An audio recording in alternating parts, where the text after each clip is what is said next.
자, 오늘은 개혁 운동에 동참한 수라는 제목을 가지고 말씀을 드리겠습니다. 역대하 30장 1절부터 2절에 있는 말씀입니다. 히스기야가 온 이스라엘과 유다에 보내고 또 에브라임과 므낫세에 편지를 보내어 예루살렘 여호와의 전에 와서 이스라엘 하나님 여호와를 위하여 유월절을 지키라 하니라. 왕이 방백들과 예루살렘 온 회중으로 더불어 의논하고 2월에 유월절을 지키려 하였으니 그랬습니다. 매일의 생애가 투쟁이죠. 한순간도 긴장을 늦출 수가 없는 영적인 대쟁투가 진행되고 있습니다. 그럴수록 하나님을 더 바라보시기 바랍니다. 사단의 유혹을 여러분 의식하시길 바랍니다. 영적인 눈을 떠야만이 의식이 될 수 있는 거거든요.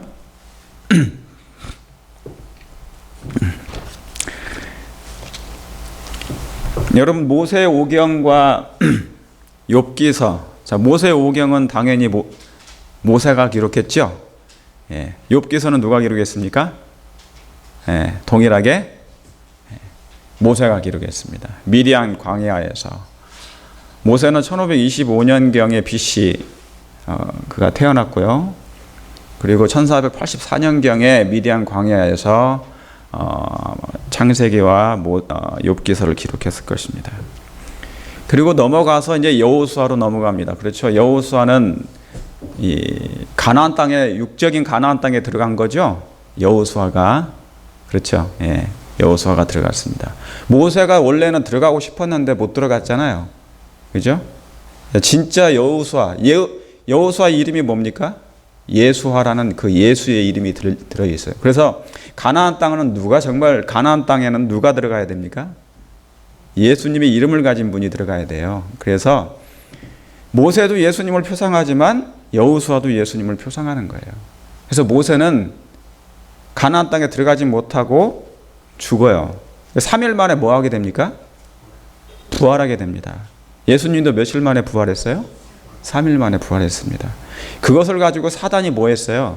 그 모세의 시체를 가지고 논쟁했죠. 왜 깨우느냐 그 말입니다. 왜 모세를 불러일으키느냐. 그래서 그건 하나님의 마음이에요.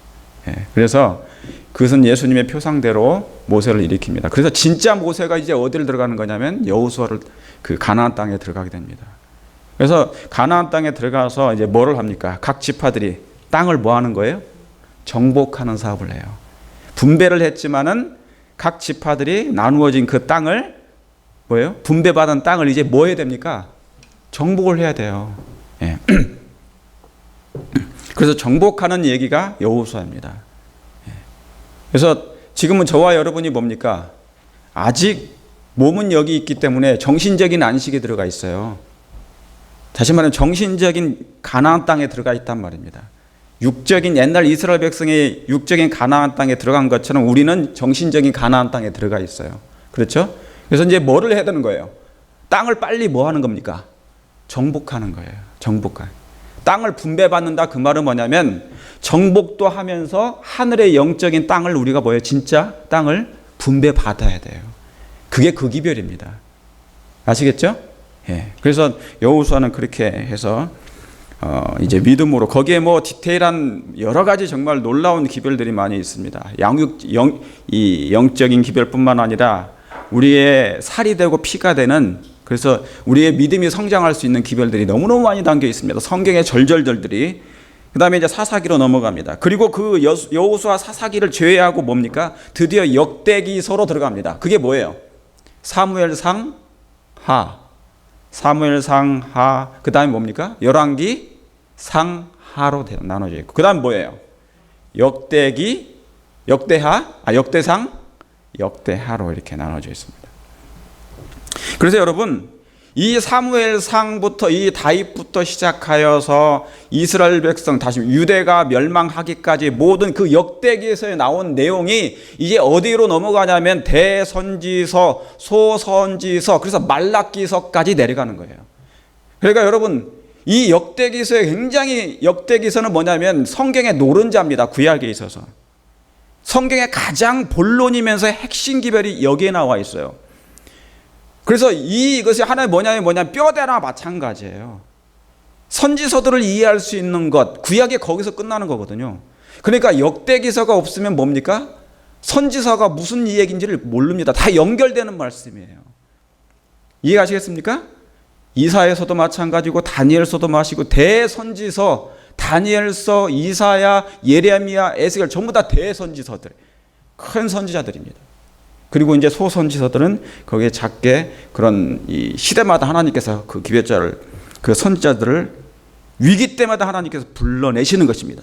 멸망 직전에 하나님께서 그들을 불러내시는 것이에요. 그래서 백성들로 하여금 하나님께로 뭐하게 하도록, 돌아오도록 하는 기별입니다. 여러분, 성경은 당연히 뭐와 약이 두 개 있다고 그랬죠. 무슨 약인가? 네, 두 약만 드시면 치료가 된다고 그랬는데 구약과 신약으로 나누어져 있습니다. 근데 이 약을 잘 드시나요? 네, 영적인 치료제인 이 약을 드십니까? Old Testament, New Testament. 이 말씀을 다른 말로 뭐합니까? Testament, 증거라는 거예요. 증거, 언약, 옛 언약과 새 언약, 새 약속을 이해한 것입니다. 하나님께서. 그렇죠. 그러니까 여기에는 다 구약과 신약은 그 핵심이 뭡니까? 예수님이 오신다는 거예요. 오셨고 다시 오신다는 거예요. 메시아가 오신다. 그리고 뭡니까? 다시 예수님이 오신다는 얘기인 거죠. 또 성경은 몇 권이고요. 오늘 다시 한번 성경의 기초적인 것을 한번 우리 공부해 보자고요. 성경이 총 몇 권입니까? 66권. 예. 그렇죠. 이건 모르면 안 되겠죠. 그죠? 예. 66권. 구약이 몇 권입니까? 39권. 신약은 당연히 곱하기만 알면 알 수 있는 거예요. 3, 9, 27이니까. 예. 그렇죠. 너무너무 쉽죠? 이것만 가지고도 우리 구원받으면 좋겠어요? 너무 좋겠죠. 근데 여러분, 이런 것은 깊이 명상하지 않아도 다 뭐예요? 알 수 있는 거예요. 예. 그래서 이런 지식은 구원과 상관은 없어요. 이건 몰라도 구원하고 상관을 못 받는 거 아니에요. 이런 이 표면적인 거 가지고는 구원하고 상관없는 것입니다. 단지 조금만 관심을 가진다면 알 수 있는 것이고 다른 사람들에게 전할 수 있어요. 그러면 구원과 관련이 있는 것이 있겠습니까? 예. 지금 우리가 알고 있던 이 성경 구약과 신약의 표면에 감추어진 하나님의 그 기이한 사랑과 진리와 교훈을 뭐예요? 깨닫고 그것을 이해할 뿐만 아니라 그 이해는 누가 시켜준답니까? 성령 하나님께서 이해시켜 주시는 거예요. 천사도 마찬가지입니까? 천사는 항상 우리 주위에 둘러있다 했습니다. 특별히 하나님의 말씀을 깊이 연구하고자 할 때 그 말씀을 깨닫기를 원하는 그 영혼들의 마음 가운데 그것을 번뜩이도록 기억나게 해주시고 말씀을 생각나도록 해주신다 하는 것이 바로 천사들의 역할이었어요. 성령 하나님도 마찬가지입니다. 그래서 이 구원에 관련된 건 뭐냐면 표면 밑에 감추어진 그 기별에 우리가 어떻게 반응을 하느냐. 하나님께서 우리에게 교훈을 주지 않습니까? 그렇죠. 때로는 경고합니까? 예, 때로는 각성케 해주시는 기별이 있나요? 예, 나를 잠에서 뭡니까? 깊은 잠에서 일어나도록 하는 거예요. 왜냐하면 사단은 항상 여러분 늪이라는 거 아시죠? 늪. 한번 빠지면 뭡니까? 헤어나려고 발버둥 치면 더 빠져요? 더 빠져요. 그렇죠. 그러니까 이 사단의 늪에, 사단이 쳐놓은 늪에 빠져서는 안 되는 거거든요. 그럼 왜 이사야는, 자 여기 보시겠습니다. 여러분 구약의 어느 책에 신약과 구약이 다 들어있는 책이 뭐라고 그랬습니까? 그게 무슨 책이에요? 예, 이사야서. 그죠? 그래서 이사야서에는 제1 이사야와 제2의 이사야가 다 들어가 있어요. 성경이 몇 권인데 총? 66권인데 이사야는 총 몇 장이에요? 그래서 66장까지 있어요. 그러면은 이사야 몇 장까지가 구약이라고 생각하면 됩니까? 당연히 39장이죠. 그죠? 그래서 39장에는 뭐가 나오냐면은 히스기야 얘기로 끝납니다. 히스기야가 그 히스기야에 대해서 왕에 대해서 기별이 나오면서 뭐냐면 이스라엘 백성이 바벨론으로 포로된다는 예언이 나오고 끝나요. 그리고 40장으로 넘어갑니다. 근데 40장에는 뭐로 나오는 줄 아십니까? 당연히 신약이니까. 정말 신약이면 뭐로부터 시작하냐? 신약 거기에 있는 그 말씀은 뭐냐면 이제 바로 침례의 요한으로부터 나가요. 그래서 40장을 읽는데 마치 신약을 읽는 것 같은 그런 착각을 일으킬 정도로. 그래서 여러분 구약 속에 신약이 있는 것입니다. 그러니까 이사야 40장에 뭐가 나온다고요? 침례 요한의 기별이 나옵니다. 광야에 외치는 자의 소리여 주의 길을 예비하는 자가 나오는 거예요. 이해하시겠습니까? 그래서 여러분 이사야 속에는 이 성경 신구약이 다 들어있는데 이사야 66장이 뭡니까? 여러분 아시는 것처럼 당연히 거기는 새하늘과 새 땅이 있을 뿐만 아니라 뭐까지 한다는 거예요? 새 하늘에 가서도 뭐를 지킨다고? 오늘이 무슨 날이에요? 안식일을 지킨다는 거예요. 그렇죠. 그래서 뭐냐면 하늘에까지도 안식일을 가서 영원히 지킨다 그러는 것입니다. 그러면 이 말씀 무슨 말씀이냐면 하나님의 안식일은 결코 뭐 할 수 없다? 사람이 폐지될 수도 없고 폐지할 수도 없고 폐지되지도 않는 것입니다. 영원히 존재하는 하나님의 법이에요. 그렇죠? 그게 이제 이사야 66장에 나와 있는 기별입니다. 그래서 그리고 여러분 40장부터 이제 뭐냐면 제가 말씀드렸던 것처럼 계속 메시아에 대한 기별이 나옵니다. 왜요? 이사야 40장부터는 뭐니까? 신약이니까 메시아에 대한 관한 기별이 계속 흘러나옵니다. 그래서 40장을 읽어보면 마치 신약을 읽는 것처럼 그래서 침례 요한의 경고가 시작됩니다. 그리고 42장은 여러분 제가 뭐 일일이 다 말씀드릴 수 없지만 여러분 스데반이 있잖아요. 오순절 성령의 능력을 받고 자기 개인 간증을 했나요? 아니면 성경을 아주 구약을 요약해서 써머리하면서 복음을 전했나요? 거기에는 인간의 말이 섞여 있습니까? 아니에요. 인간의 미사오가 섞이지 않았습니다. 성경을 아주 디테일하게 감동적으로 성령의 감동하심으로 복음을 전했습니다. 여러분 나중에 늦은 빛 성령이 임하시면 우리는 무슨 말씀을 증거합니까? 내 입에서 나오는 인간의 말에서 나오는 말을 증거하는 것이 아니라 뭐예요? 하나님의 말씀, 구약과 신약에 있는 디테일한 하나님의 그 성경의 말씀을 증거합니다. 그래서 하나님의 말씀으로 사람들이 회개하고 돌아오는 것이죠. 왜요? 그 말씀이 누구시니까? 그 말씀이 예수님이시고 하나님이시니까 그 말씀이 이슬이 되어 인간의 마음에, 죄인들의 마음에 이슬처럼 내리는 거예요. 그래서 그 사람들이 죽은 자 가운데서 일어나는 것입니다. 제가 지금 드리는 말씀에는 다 이유가 있습니다. 이게 다 영적인 세밀한 뜻이 있어요. 죽은 뼈들 위에 이슬이 내리고 생기가 내려야 살아나는 것이에요. 하나님의 눈에는 사람들이 죽어 있어요.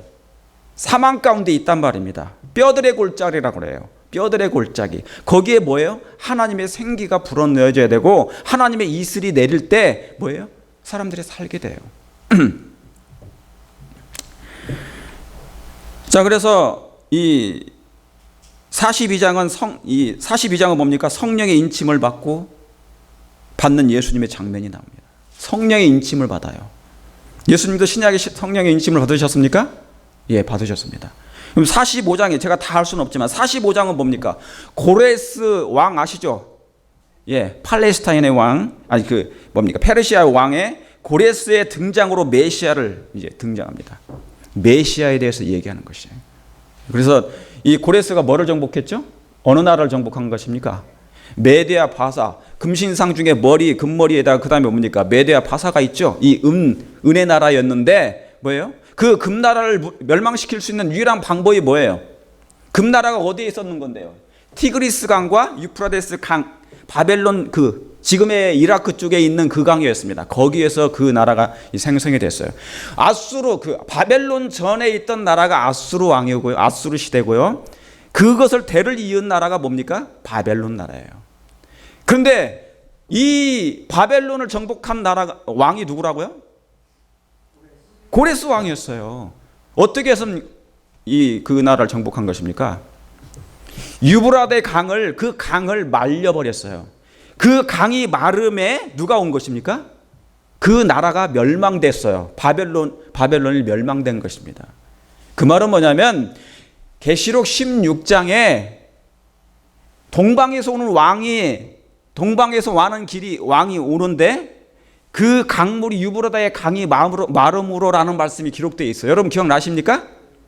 예, 그 말씀을 한 거예요. 그러니까 이 고레스는 누굴 상징하냐면 바벨론을 그 물을 말려서 다시 말하면 유브라다의 강, 바벨론에 있는 세상의 물을 말렴으로 말미암아 바벨론이 멸망했던 것처럼 우리 예수님이 이 세상의 강물, 바벨론 강에 있는 그 물을 말림으로 말미암아 이 땅에 다시 한번 재림하신다는 걸 얘기하는 거예요.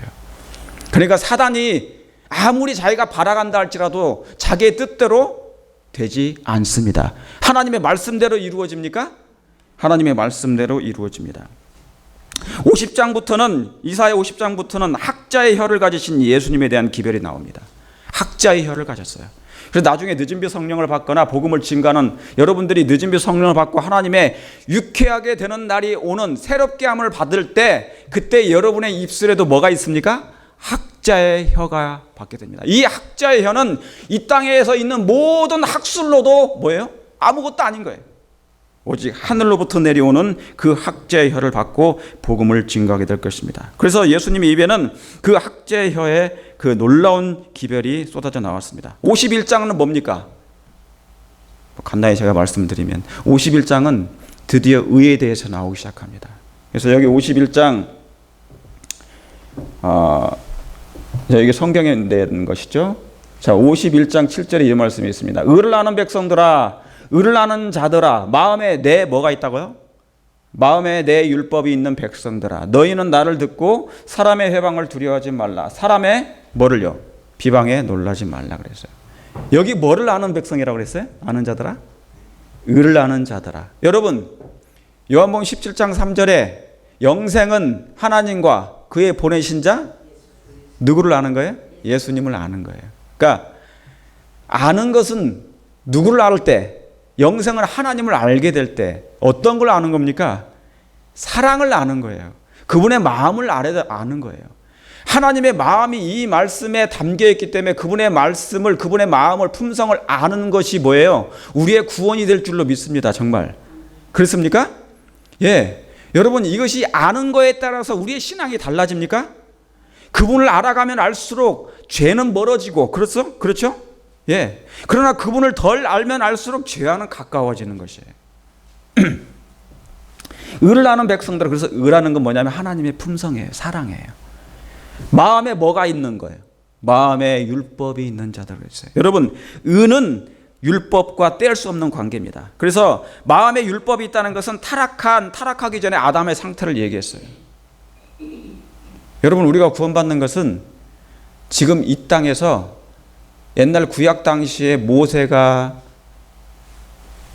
돌을 만들어서 하나님께 갖다 드리고 하나님이 그걸 쓰신 것처럼 이제는 우리의 마음에 육의 신비에 뭐예요? 하나님의 율법이 기록되어야 됩니까? 기록되어야 됩니까? 예. 히브리서 8장, 10장 다 나와요. 그게 전부 다 히브리서는 뭐냐면 구약의 레위기서니까. 마음의 율법이 있는 백성들아, 여러분, 율법이 회복된다는 건 뭡니까? 사랑이 회복된다는 겁니까? 왜요? 의하고 율법은 뗄 수가 없는 관계예요. 이건 사랑에 관련된 것입니다. 여러분, 율법도 사랑입니까? 사랑이죠. 율법도 사랑입니다. 의도 사랑인가요? 의도 사랑인 것입니다. 그러므로 하나님께서는 우리 안에 이 마음이 회복되기를 원하는 것이죠. 둘 다 그래서 사랑을 말하는 것입니다. 여러분, 이사야 52장엔 40일 금식한 얘기가 나옵니다. 거기는 그대로 나오진 않아요. 예수님의 40일 금식한 얘기, 그리고 겟세마네 동산의 고뇌로 상하신 예수님의 얼굴이 나타납니다. 이거 왜 그럴까요? 여기에 그 말씀이 나왔는지 모르겠어요. 여기 이사야 52장 14절에 이왕에는 그 얼굴이 타인보다 뭐예요? 상하였고 그 모양이 인생보다 상하였으므로 우리가 그를 보고 놀랍거리와. 여러분, 선지자는 이 말씀을 계시 속에서 받고 그 계시를 기록하면서 이사야 가면 여러분 40장부터 가면서 보면은 신약에 관련된 거잖아요. 그죠? 40장부터 구구절절히 하나님을 예수님에 대해서 증거해요. 그러면서 그가 누구를 본 것입니까? 예수님을 보게 된 거예요. 그러면서 예수님의 얼굴까지 그가 맛보게 된 것입니다. 그런데 이 양의 예수님의 얼굴이 뭐 하셨다고요? 상했다고. 인생들의 때문에, 우리의 죄 때문에 예수님이 상하신 얼굴을 보는 것입니다. 여러분, 예수님이 40일 동안 금식하셨죠. 광야에서 시험 받으면서 예수님이 40일 동안 금식하셨는데 금식이 끝난 해에 그분은 쓰러지셨어요. 얼굴이 사색이 되셨다고 하셨습니다. 그 상한 얼굴을 선지자 이사야는 본 것입니다. 그의 마음이 어땠을까요?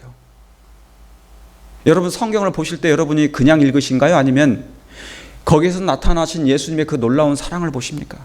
이사야는 이 예수님의 상하신 얼굴을 보고 마음이 말할 수 없을 만큼 큰 아픔이 있었습니다. 그러면서 감동이 있었어요. 우리는 여러분 성경을 보실 때 보시면서 하나님의 그 얼굴을 바라보십니까? 겟셋마네 동산에서 예수님이 핏방울이 흘리시는 그분의 얼굴을 여러분이 명상하시나요? 화이트 부인도 그 계시를 봤기 때문에 그런 것입니다. 여러분, 성경을 읽으면 그분이 보입니까? 그분이 보여야 됩니다. 그분과 명상하시고 그분을 명상하시고 그분과 동행하고 교제하는 거예요. 주님, 나 때문에 이렇게 얼굴이 상하셨군요. 왜 그렇게 피가 흘리셨습니까? 왜 그렇게 겟셋마네 동산에서 그렇게 힘들여서 고뇌를 하셨습니까? 죄가 무엇인데요? 하나님 영원한 멸망이 왜 예수님 그렇게 우리의 죄를 대신해서 당하실 필요가 있었습니까? 우리는 예수님을 그렇게 사랑하지도 않는데 주님께 가까이 가지 않습니다. 어차피 우리는 예수님을 버릴 건데 왜 그렇게 사랑을 낭비하시고 허비하십니까? 선지자들은 각 시대의 선지자들은 그것을 본 거예요. 그 사랑을 본 것입니다. 특별히 이사야는 그것을 본 거예요. 그 예수님의 그 무궁한 사랑이 얼마나 큰 사랑이었는지 그 얼굴에 나타난 그 예수님의 그 상하신 얼굴. 그러면서 뭡니까? 이사야 53장에는 더 한 단계 더 나가는 것이죠. 이사야 53장에는 뭡니까? 예수님이 유대 땅에서 유대인들에게 예수님을 사랑한다고 공언하는 그 유대 백성들에게 거절을 당하시는 장면이 연출되는 것입니다. 여러분, 그분은 풍채가 있나요? 풍채가 없어요. 풍채도 없고 고운 모양도 없고 흠모할 만한 구석이 있습니까? 없습니까? 없다고 기록되어 있습니다. 이사야 53장에는 정말 그랬을까요? 여러분, 정말 그분에게는 흠모할 만한 것이 없었나요? 세상의 눈으로는 그분이 흠모할 만한 것이 없었겠죠. 그러나 시므온 같은 사람, 나이가 먹어 시므온 같은 사람은 그 갓난아기 예수를 보고 눈물을 펑펑 흘리면서 내가 이제 죽어도 좋다고 했어.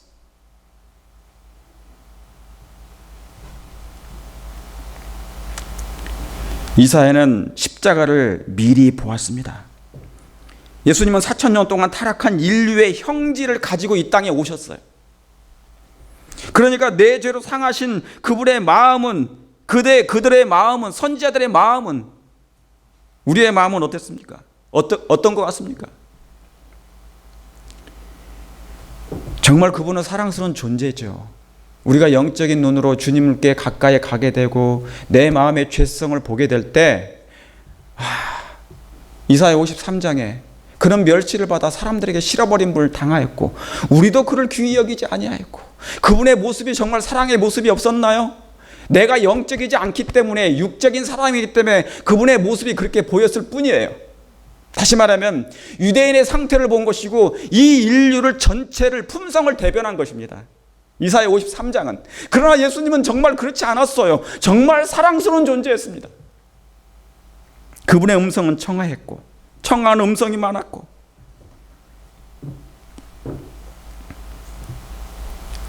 그래서 여러분 품성이 고상해지는 것은 바로 예수님을 바라볼 때 말씀을 통하여 예수님을 바라보게 될 때 우리의 품성이 고상해집니다. 고결해지겠죠. 우리의 강팍한 마음이 그 말씀을 그리고 말씀 속에 계시는 그 예수님 나를 응시하시고 나를 바라보시며 옆에서 내 안에서 계시는 그분을 바라볼 때 우리의 마음은 변할 수 있는 것입니다. 그렇습니까? 예, 그럴 수 있는 거예요. 아니, 그렇게 되는 것입니다. 여러분, 성경을 통하여 예수님을 바라보지 않으면 1000년을 교회 다녀도, 10,000년을 교회 다녀도 우리의 품성은 변하지 않습니다. 그건 형식에 불과한 것이죠. 그리고 여러분, 이사야 60장부터는 예수님의 재림에 대한 이야기입니다. 여러분, 사람이 언제 거룩해집니까? 자, 우리가 거룩해져야 된다고 그러네요. 하나님이 거룩하신 것처럼 너희도 거룩할지니라. 그러면 하늘이 거룩한 것처럼 거룩하지 않으면 우리는 죄되기 때문에 우리는 거룩을 원합니다. 하나님이 우리가 거룩하게 되기를 원합니다. 그렇죠? 예. 그럼 우리가 언제 거룩할 수 있는 것입니까? 자, 말씀으로 한번 보십시다. 말씀으로 뭐예요? 데살로니가전서 4장 5절에 하나님의 뜻은 이것이니 뭐예요? 너희의 뭐라? 다 같이 읽어보겠습니다. 시작. 하나님의 뜻은 이것이니 너희의 뭐예요? 거룩함이라 그랬어요. 거룩이라는 것은 여기 제가 써놓은 것처럼 악의 요소가 뭐예요? 제로 상태예요. 세상 것을 생각하지 않아요. 쉽게 육적으로 빠져들지 않아요. 거룩의 상태가 그것입니다. 그러니까 하나님의 뜻이 이루어졌다. 하나님의 뜻이 하늘에서 이루어진 것처럼 이 땅에서 이루어졌다. 그 말은 뭐냐면 우리의 상태가 어떤 상태가 된다는 거예요? 거룩한 상태가 된다는 거예요. 그것은 뭐와 상관이 없다는 겁니까? 예, 죄와 상관이 없이 악의 요소와 상관이 없어요. 그러나 우리는 너무나 육적이죠. 솔직히 정말 육적이에요. 자, 그러면 하나님의 뜻은 거룩함인데 이 거룩이 어떻게 이루어지는지 읽어보시겠습니다. 밑에요. 디모데전서 4장 5절 시작. 하나님의 말씀과 기도로 거룩해진다 그랬어요. 그러면서 그 뒤에 있는 말씀이 쭉 흘러나옵니다. 음란을 행하지 말라. 그러니까 음란하지 말라, 뭐 하지 말라는 것은 뭐예요? 그건 악에 관련된 거니까 그걸 반대로 얘기하면 뭐예요? 그게 거룩이에요. 순결이고 하늘의 품성이라 그 말입니다. 그런데 이 하늘의 품성을, 거룩한 품성을 예수님의 마음속에 있는 그 마음을 우리가 소유하기 위해서는 뭘 필요가 있다는 거예요? 말씀과 기도로밖에는 되지 않는다는 기별입니다. 이건 우리의 인간의 기별이 아니고 하나님께서 우리에게 주신 말씀이에요. 여러분, 품성이 언제 변한다고요? 언제 거룩해진다고요? 언제 우리 예수님을 닮는다고요? 말씀과 기도요. 말씀은 누구신데요? 예수님이신데 그 예수님의 모습이 이사야는 보았지 않습니까? 이왕에는 그분의 얼굴이 타인보다 상하였고, 그걸 명상하면 우리의 품성이 강팍했던 품성이 잠시 부드러워지고, 그 잠시 부드러워지는 품성이 계속 예수님을 바라보게 되면 어떻게 되는 거예요? 계속 부드러워지고. 그럼 품성이 변합니까? 품성이 변화되게 되어 있어요. 여러분, 기도가 뭡니까? 여기 말씀과 기도인데 기도가 뭐예요? 어린아이가 엄마를 찾는 것이 기도예요. 어린아이가 엄마를 계속 찾아요, 안 찾아요? 갓난아기가 찾아요. 우리 놀아보니까 계속 엄마를 찾아. 애들은 눈만 뜨면 엄마를 찾아요. 기도는 하나님을 찾아가는 거예요. 그냥 하나님이 필요하기 때문에 찾는 것이 기도예요. 그럼 말씀은 뭐예요? 말씀이 뭐예요? 똑같은 거예요. 그분의 음성을 듣는 것이 말씀이에요. 아기는 엄마의 음성을 듣고 살아요. 그런 것처럼 그리스도인은 하나님의 음성을 듣는 것이 유일한 희망입니까? 희망이 돼야 되는 것이죠. 여러분, 정말 구원을 받기를 원하십니까? 구원 받기를 원하세요? 아니, 우리 하늘나라 가기를 원하십니까? 그럼 예수님께 정말 여러분, 이 땅에 있는 거 우리 지금까지 살았던 이 생애 말고 이건 정말 힘들었어요. 너무 고통스럽고 슬픔이 많았고 아픔이 많았고 속상한 일도 많았고 괴로운 일도 많았잖아요. 그런데 이런 세상에서 더 오래 살고 싶지 않잖아요. 솔직하게. 그러면 영원히 보이지 않는 그 뭐예요? 죄가 없는 곳에 하나님과 영원히 사랑의 하나님과 그 정말 살기를 원하십니까? 그러면 뭐예요? 예. 예수님을 닮아야 되는 거예요. 아니겠어요? 그러면 기도하고 말씀 보는 것, 우리가 거룩해져야만 데려갈 수 있기 때문에 하나님은 이렇게 하는 것이에요. 하나님과 함께 있는 시간이 많으면 많을수록 뭡니까? 거룩해질 수 있겠습니까?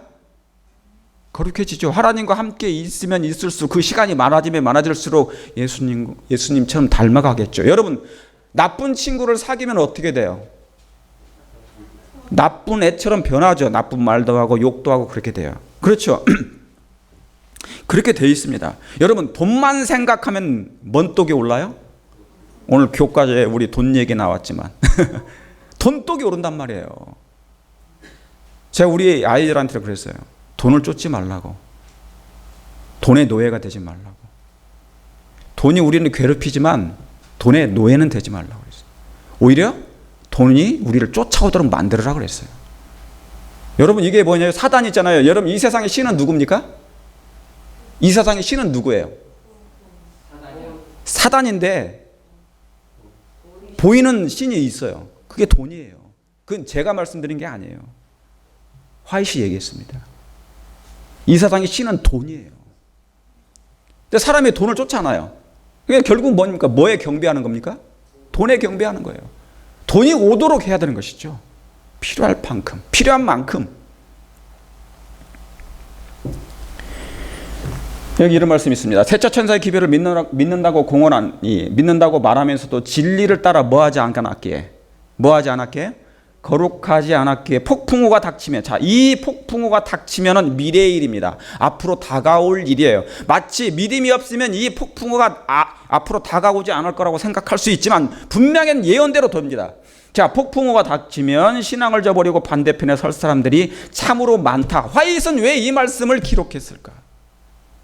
왜 선지자는 이 말씀을 기록할 수밖에 없었을까? 하나님의 남은 백성이라고 하는 셋째 천사의 기별을 믿는다고 하는 사람들은 여러분 안식교밖에 없어요. 현재 장로교회나 천주교회나 감리교회나 침례교회는 이 기별을 몰라요. 셋째 천사의 기별이 뭔지를 몰라요. 성경은 이때 우리만 가지고 있는 기별이 아니겠습니까? 아니, 우리에게 미리 깨닫게 해주신 기별이 아니겠습니까? 그러므로 뭐 한다고요? 진리를 따라 뭐예요? 거룩해지라는 얘기잖아요. 거룩. 제가 좀 계속 거룩에 대해서 말씀드리는 것입니다. 여러분, 성경은 제쳐두고 듣기만 하면 품성이 변합니까? 변하지 않습니다. 문턱에 나가면 설교는 금방 다 잊어버려요. 성경은 제쳐두고 듣기만 하면 품성이 변하지 않습니다. 그래서 하나님은 그래서 뭐를 해놨냐면 여기 보십시오. 이게 블루 프린트라고 그래요. 구속의 청사진. 이 구속의 청사진이 성소를 만들어놨죠. 여러분 아시는 것처럼 성소에는 문이 있고 그 다음에 번제단이 있고 물두멍이 있어요. 그죠? 그 다음에 뭡니까? 첫째 칸 성소로 들어갑니다. 성소와 지성소가 있죠. 그 다음에 뭐가 있어요? 휘장이 있어요. 휘장이라는 것은 죄를 상징하는 것입니다. 죄가 하나님과 우리 사이를 갈아놨잖아요. 그죠? 나중에는 급기야는 저 언약궤가 있는 지성소 안에 우리가 들어가게 돼요. 거기는 뭐가 있습니까? 영광이 있습니다. 쉐키나가 있어요. 하나님의 사랑이 있습니다. 저긴 거룩한 곳이에요. 아시겠죠? 저기가 영화, 글로리피케이션, 영화의 단계에 들어가는 것이에요. 썩지 아니할 영원한 몸을 하나님과 함께 사는 거예요. 여러분 가기를 원하십니까? 저기가 천국이에요. 저기에서 혼인 예식을 합니다. 자, 믿음으로 말미암아 끝까지 승리한 사람들은 5천년은 저기에 들어가게 될 건데, 그러기 전에 이 휘장 밖에 나와 있는 저 떡상과 향단과 촛대, 만나 12덩이와 그 다음에 분향단, 기도와 여기 저게 뭐가 있어요? 촛대가 있습니다. 3개 있어요. 여러분 왜 이 구속의 청사진, 왜 성소 안에 저것을 기록해 놨을까? 여러분 다 아시는 말씀이죠. 맨날 듣던 말씀이니까. 신앙의 3대 원칙이라고 그래요. 신앙의 3대 원칙인데 여러분 우리의 몸에 왜 하나님께서 신앙의 3대 원칙인 말씀과 기도와 떡과 기도와 왜 등대, 촛대, 선교죠. 선교인데 그냥 선교가 아니에요. 품성으로 말미암아 나타난 선교예요. 왜요?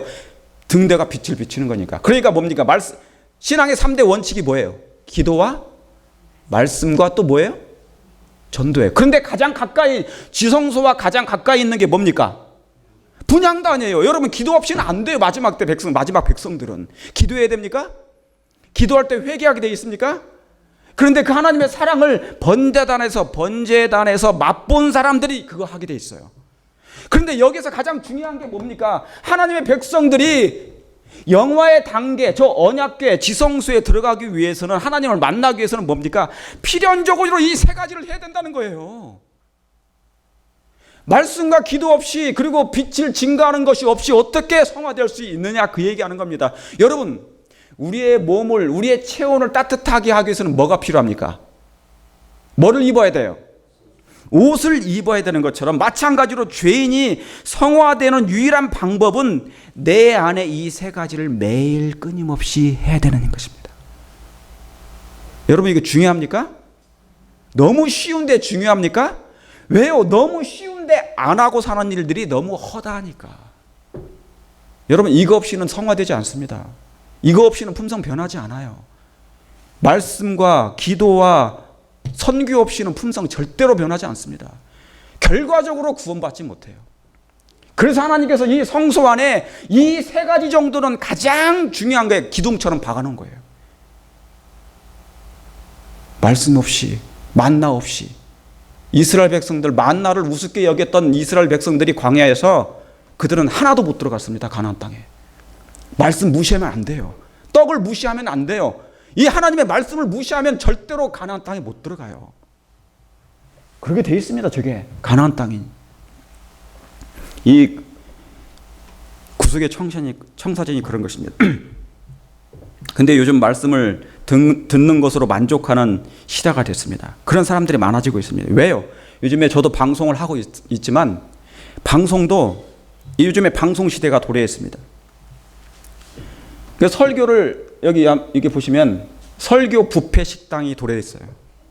솔직하게 말씀드리면 정말 설교가 뷔페 시대가 됐습니다. 뷔페 발음이 잘 안 좋더라도 설교 뷔페 식당이 되어버렸어요. 그러니까 뭡니까? 이제 여기서 얼마든지 내가 먹고 싶은 것을 골라서 먹으면 돼. 예? 이게 사이버 교회가 이제 생긴 것이죠. 예. 근데 먹다가 질리면 또 다른 뷔페 가서 또 먹으면 돼요. 그런데 여러분, 이 설교를 듣는다고 해서 사람이 품성이 변하느냐? 절대로 안 변해요. 설교는 100분의 1밖에 안 되는 역할밖에 안 해요. 너무 뷔페 식당이 요즘에 흔해져 버려가지고요. 이제는 이게 의미 없습니다. 저도 하고 있지만 여러분, 이 세상에서 베스트셀러 책이 뭔지 아십니까? 베스트셀러 책. 가장 책이 잘 팔리는 책이 무슨 책이에요? 성경책이에요. 1년에 몇 개나 팔리냐면 1억 개가 넘게 팔린대요. 1년에 지금도 1억 개가 넘게 팔리는 책이 성경책이에요. 그래서 베스트셀러인데, 또 아이러니하게 뭐냐면 제일 안 읽는 책이 뭐냐면 성경이에요. 제일 또 읽지도 않는 책이 성경이에요. 그래서 여러분, 선지자는 이렇게 기록합니다. 안실학교 사업에 관한 권면에 늙은이나 젊은이나, 이 표현을 그렇게 했어요. 늙은이나 젊은이나 한 가지로 성경을 좋아한다, 아니면 등한히 한다? 등한히 한다. 그들은 성경을 연구하지도 않으며 생애의 원칙으로 삼지도 않는다. 원칙이 뭐예요? 이 세상의 원칙이 돼버렸어요. 특히 청년들은 이 등한히 하는 죄를 범하고 있다.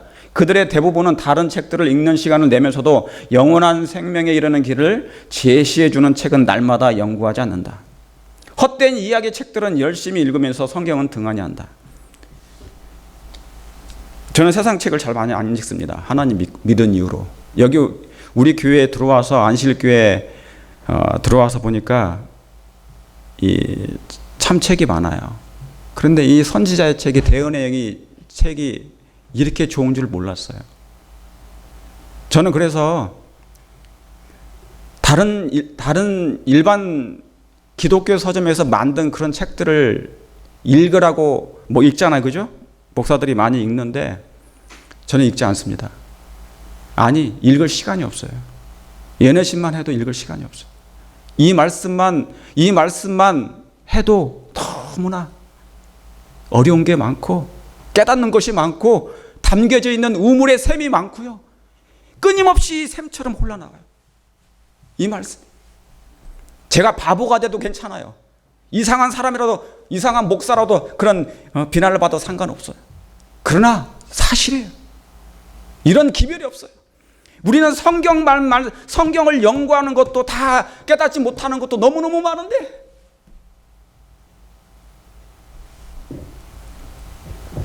오늘날 하나님의 말씀을 그렇게 심각하게 읽지 않습니다. 여러분, 오늘 왜 사람들이 유혹을 저항할 수 없는 이유가 무엇이냐? 이따금 유혹을 저항할 수 없는 것처럼 보이는 이유는 기도와 성경 연구를 뭐하려 함으로요? 게을리함으로 하나님의 허락을 쉽게 기억할 수 없고, 성경을 뭐로 삼아요? 무기로 삼아서 사단을 제한할 수 없기 때문에. 이제 여러분 앞으로 이제 사단이 등장해요. 정말 사단이 천사의 3분의 1이 타락했잖아요. 그죠? 그 타락한 3분의 1이 이제 나타나서 사람들을 유혹하고 기만하고 최면을 걸 것입니다. 타락하지 않았던 아담과 하와도 최면에 빠졌어요. 우리는 무슨 배짱으로 죄인의 6,000년 동안 타락한 인간에 불과한데 어떻게 무슨 수로 사단을 제적하고 이겨낼 수 있단 말입니까? 성경을 무기로 삼기 위해는 우리는 사단을 대적할 수가 없어요. 그리고 뭡니까? 유혹을 저항을 못하는 이유가 뭡니까? 이걸 게을리하기 때문에 그런 거예요. 여러분, 예수님의 초림에 동방박사들이 왔습니다. 왜 마태복음 2장에 동방박사들이 예수님이 태어나셨을 때 왜 동방박사가 먼저 예수님을 찾아온 것이 왜 기록되어 있을까? 왜 예수님 사명 말기에 헬라 사람들이 예수님을 찾아온 것이 기록되어 있을까? 사명 초기에, 사명 말기에 전부 다 유대인들이에요? 아니면 이방인들이 예수님 찾아왔어요? 이방인들이 예수님이 찾아온 것을 먼저 기록해놨어요. 여러분, 그 이유가 뭔지 아시겠습니까? 먼저 된 자가 나중되고 나중된 자가 먼저 된다는 말씀이 기록한 거예요. 그게 그 말은 무슨 얘기입니까? 하나님의 백성들이라고 남은 자손이라고 생각하는 우리가 먼저 각성하고 정신을 차려야 된다, 그 얘기죠. 다시 말하면 하나님의 백성들을 너무너무 사랑하는 거예요. 내가 피로 산 나의 뭐예요? 나의 처녀 예루살렘이요, 제발 깨어라는 거예요. 여러분, 어쩌면 이건 초림운동이었습니다. 초림운동이었어요. 누가요? 동방박사들이 초림운동을 일으켰단 말입니다. 예수님이 오신다는, 메시아가 온다는 그 초림운동을 일으켰어요. 그런데 유대 백성들은 무반응이었습니다. 오히려 잡아 죽이려고 했죠. 이제 재림운동이 있습니다. 제2의 재림운동이, 과거에도 1844년에 재림운동이 있었습니다. 재림운동은 뭐로부터 시작했습니까? 그 당시에는 안식일교인이 없었잖아요. 그죠? 침례교인 목사가, 윌리엄 밀러가 그 일을 성경 연구 시작했어요. 거기에 뭡니까? 예수님이 오신다는 소식에 뭐예요? 그들이 하나로 연합해서 그 운동을 일으킨 거 아닙니까? 그런데 마지막 때 다시 한번 침례교회에 있는 어느 목사가 다시 한번 그 재림운동을 일으키면 돼요? 안 돼요? 안 돼요. 이제는 우리가 일으켜야 된다, 그 말입니다. 우리는 빛을 가진 백성들인데 제2의 재림운동이 일어나야 되는 것입니다. 여러분, 초림운동에 유대인들은 동참하지 않았어요. 오히려 동방박사가 그 일을 했고, 그들은 세상에 뭡니까? 유대인들은 세상의 일에 몰두했습니다. 그러니 준비를 소홀히 했으니 어떻게 됐습니까? 할 수 있는 것이 예수님을 뭐예요? 거절하고 예수님을 죽이는 것밖에 할 수가 없었던 것입니다. 여러분, 자, 제가 하나 더 말씀드리겠습니다. 계시록 18장 4절에 또 내가 들으니 하늘로서 다른 음성이 나서 가로되 내 백성아 거기서 나와 그 죄에 참여하지 말고 그 받을 재앙을 받지 말라. 여러분, 이 말씀이 굉장히 좋은 말씀입니까? 예, 이제 하나님께서 여러분에게 정말 예수님을 사모하는 백성들에게 늦은 비 성령을 내리실 거예요. 늦은 비 성령을 내림을 받는 사람들은, 유쾌하게 되는, 새롭게 함을 받는 사람들은 분명히 죄를 버린 사람들이에요. 죄와 상관없는 사람들입니다. 엄청난 투쟁을 하는 사람들입니다. 그들에게 하나님의 성령이 임하세요. 그리고 큰 외침이 있게 됩니다. 나팔처럼 하나님의 사랑을, 기별을 증가하는데, 바벨론 가운데 있는 수많은 하나님의 백성들이 있나요, 없나요? 있어요. 그들이 이제 그 음성을 듣고 하나님께 돌아옵니다. 돌아오는데, 여러분, 이 기별이 좋은 것 같지만 어쩌면 안식일 교인들에게는 일부의 준비되지 못한 재림교인들에게는 절망적인 기별이에요. 왜 그런 줄 아십니까? 자리 바꿈이 있거든요. 자리 바꿈이 있어요. 밖에 있는 사람이 그 빈자리를 채우고 안에 있던 사람이 밖으로 나가는 그 움직임이 그때 일어난다 그 말입니다. 그러므로 저는 이 말씀을 읽을 때 내 백성아 거기서 나와. 하나님께서는 또 다른 백성을 세상 가운데 밖에 있는 영혼들을 불러내시지만 이 안에 있는 먼저 믿었던 백성들은 어때요? 남아있기를 원하지만 그러지 못한 백성들도 있다는 말씀이 기록되어 있습니다. 마태복음 8장의 본 백성은, 나라의 본 백성은 아브라함의 자손에 들으지 못한다는 그 기별이 있지 않습니까? 여러분, 제가 왜 이 기별을 증거하는 겁니까? 사람들이 듣기 싫어하는데도 이 기별을 증거할 수밖에 없는 저의 심정을 여러분이 이해해 주시길 바랍니다. 100만 달러 51세 된 사람이 최근에 100만 달러 복권이 당첨이 됐습니다. 근데 기쁨도 잠시, 이 사람이 3주 만에 뇌와 폐에 암이 생겨서 죽어버렸어요. 복권이 당첨이 됐는데 100만 달러. 그래서 이런 이제 당첨이 됐으니까 이런 계획을 딱 세웠는데 자기도 모르게 이미 아파왔겠죠. 그런데 알고 보니까 이 암이 이미 한참이 된 거예요. 4기까지. 3주 만에 이 사람이 죽었습니다. 여러분, 복권 당첨이 선민의식이라고 할 때, 다시 말하면 복권이 당첨이 선민의식이라고 할 때, 다시 말하면 남은 자손이라고 할 때, 우리는 남은 자손이고 기뻐요. 그렇죠? 진리교회입니다. 정말 남은 자손이에요. 진리교회예요. 재림교회예요. 세상에 복음을 증거하는 많은 빛을 가진 백성들입니다. 정말 복권이 당첨이 됐어요. 그런데 이 복권 당첨이 선민의식이 뭐예요? 나를 살리지는 못해요. 내 몸속에 병이 없어야 사는 것입니다. 내 몸속에 품성이 담아 있어야, 예수님의 거룩한 마음이 있어야만이 살게 되는 것이죠. 100만 달러가, 그 복권이 무슨 의미가 있습니까? 내가 그 속에 당첨이 된 것이 무슨 의미가 있습니까? 어떤 한 영혼이 예수님 믿고 이 교회에 들어왔어요. 복권이 당첨이 된 거예요. 그러나 그 당첨이 제대로 되려면 그 안에 있는 그 진리의 말씀을 뭐예요? 끝까지 고수하고 마음에 담아서 준비할 필요가 있습니까? 준비할 필요가 있는 것이에요. 그게 더 중요하다 그 말입니다. 제가 이제 반절밖에 못해서 제가 이 말씀만 하고 오늘 말씀을 마치겠습니다. 다음 주에 연결하겠습니다. 여러분, 구원 받으셨습니까? 구원을 받으셨습니까? 사실 우리가 지금 아멘 했던 것처럼 이런 확신을 갖는 건 정말 좋아요. 또 그렇게 갖는 것 좋습니다. 그런데 이런 말은 우리 스스로는 뭐냐면 안 할 필요가 있어요. 하지 않는 것이 더 낫습니다. 왜냐? 구원을 받았다는 그 말을 자신을 과신할 수가 있어요. 여러분, 구원파들이 구원받지 못한 이유가 뭔지 아십니까? 자기들은 항상 그렇게 다녀요. 구원파들이. 당신 구원받았어요? 구원받았어요? 거듭났어요? 계속 물어봐요. 그러니까 본인들은 뭐 했다는 겁니까? 그게 구원받았다는 거예요. 그래서 제가 보기에는 그 사람들은 뭐예요? 너무너무 교만해. 근데 자기 스스로 뭡니까? 그렇게 생각하는 거예요. 자신을 과대평가하지 말라. 자, 여기 있는 말씀 보십시오. 우리에게 유일한 안전은 끊임없이 누구를 의지하고요? 누구를 불신하고? 자신을 불신하고 그리스도를 의지하는 것이다.